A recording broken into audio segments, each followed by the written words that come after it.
In this lesson, we're going to head back into the chat app in Visual Studio Code, and we'll actually be setting up WebSocket support for our server. Now, to get that done, we'll be using the very popular socket.io library, which provides everything we need in order to start working with WebSockets in Node.js. The socket.io library provides everything we need to set up the server in our Node.js scripts, and it also provides client-side code we can use in the browser to communicate with that server. And we'll explore how all of this is going to work and how all of that is going to let us build out this real-time application. But to start, what I'd like to do is just pull up the socket.io library in the browser so you know where you can learn more. In a new browser tab, you can head over to socket.io to learn more. Now, this is a great website. There is a bunch of articles available. Under Learn, we have Getting Started, and we also have documentation, which we can use to explore the various methods that are available to us.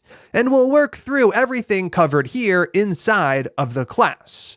So the first thing we're going to do is install socket.io, and then we'll learn how we can actually connect to our server and transfer data back and forth from both the client to the server and from the server to the client.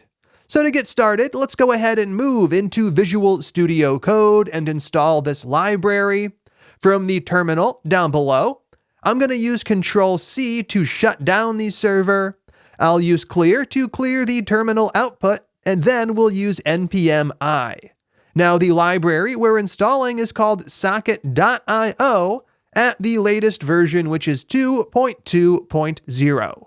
Let's take a quick moment to let it actually install the library. And once the library is installed, all we're going to do is start up that dev script once again. So right here, I can cycle through my previous commands using the up arrow key. If I go back 3, that'll be npm run dev.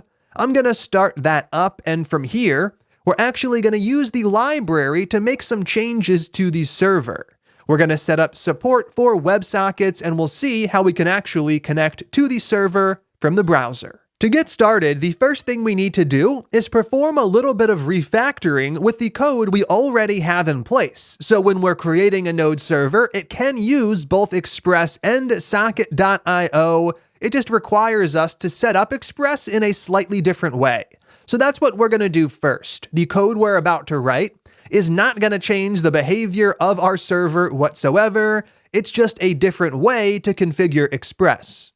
The first thing we're going to do is create a constant called HTTP, and we're going to use require to load in the HTTP core module, something that we've already used. Next up, right after we create our Express application, we're going to create another variable called something like server, though you could choose whatever name you wanted to. Right here, what we're going to do is use that HTTP library and a method available on it called createServer, and this is going to allow us to create a new web server, and we're going to pass to it our Express application. Now, if we don't do this, the Express library does this behind the scenes anyways, so once again, we're not changing the behavior, we're just doing a little bit of refactoring. Now, down below, what we need to do is change how we're calling listen. Instead of calling app.listen, we're going to call server.listen to start up our HTTP server created right here. Now, that's it. Those are all the changes we need to make. And if we save the file, we're going to see we have the exact same behavior. Over in the browser, we'll pull up localhost 3000. Right here, we can go ahead and refresh the page, and I can see that I'm still seeing my chat app HTML file. So all we've done is we've created the server outside of the Express library. We're creating it ourselves and configuring it to use our Express app. Then we are starting it up using server.listen.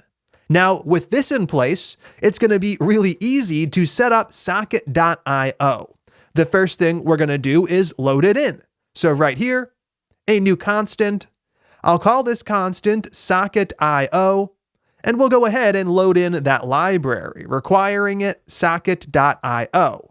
Now, down below, we can create a new instance of socket.io to configure WebSockets to work with our server. Right here, let's go ahead and create a new constant called IO. Once again, this is a common name used. You'll see this used in the socket.io documentation. And this value is going to come from calling socket.io as a function. So when we require the library, we get a function back, and we call that function to actually configure socket.io to work with a given server. And we pass to it that server right here. We have that in the server variable. So this is why we had to do the refactoring. Socket.io expects it to be called with the raw HTTP server. Now, when Express creates that behind the scenes, we don't have access to it to pass it in right here. That's why we've created it on our own. We created it for the explicit purpose of being able to pass it in right there. And here we go. Now our server supports WebSockets. Now, at this point in time, it's not going to do anything too interesting, but we can further configure index.js to actually work with the clients that connect to it. And down below, to get started, all we're going to do is print a message to the terminal when a given client connects. So right here, we're going to do that using IO. That is IO.on, and we're listening for a given event to occur. Now right here, we provide the name of the event and a function to run when that event occurs. In this case, the event that we're going to start with is called connection. Connection is going to fire whenever the socket.io server gets a new connection. And right here, we'll just go ahead and print a message, console.log, new WebSocket connection, perfect. Now, with this in place, let's go ahead and save index.js. That's going to restart our server, and what we're going to do is head over to the browser and just refresh the page. Right here, we should still see our chat app HTML rendering, and if we head back to Visual Studio Code, what do we see? We see nothing. Down below, we're not getting our message. So clearly, at this point, we have not connected to the server for whatever reason, as we're not seeing that connection message we're printing on line 16, and this is true. What we need to do is load in the client side of the socket.io library. So right here, we're using it on the server, which is a great start. We're also going to use it on the client inside of our web application.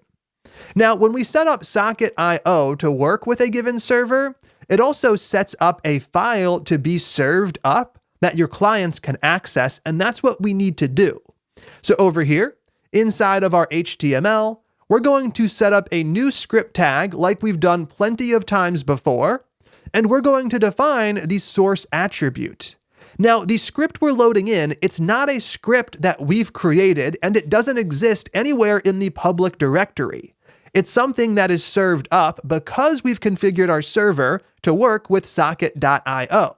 Right here, that is /socket.io/socket.io.js. This is the client-side version of the library, and when we load this in, our client-side JavaScript code will have access to all of the stuff from the library it needs in order to set up that communication. The next thing we need to do is create our own client-side JavaScript file, load that in, and use what's provided by this script right here. So what we're going to do is create in the public directory a new folder. We're going to call this folder something like JS to hold all of our JS files, and we're going to create a single one. Right here, I'm going to call that chat.js, and in here, we'll write some code in a few minutes to actually connect to the server using WebSockets. Before we can, though, we want to make sure this script actually gets loaded in. So over inside of index.html, that means we add another script tag down below. We're going to provide the source attribute that is /JS/chat.js. And with this in place, our new client-side script is indeed going to run. Now, because we've loaded in this file has access to some stuff that it otherwise would not have access to. And one of those is a function called IO. we go ahead and call IO to connect to the server right here. This is all we need to put in the script. Now down below, I can see that the server has restarted and it's up on port 3000. With the changes made and saved to our 2 files in the public directory, all I'm going to do is refresh the browser. Over here, I'll give things a refresh.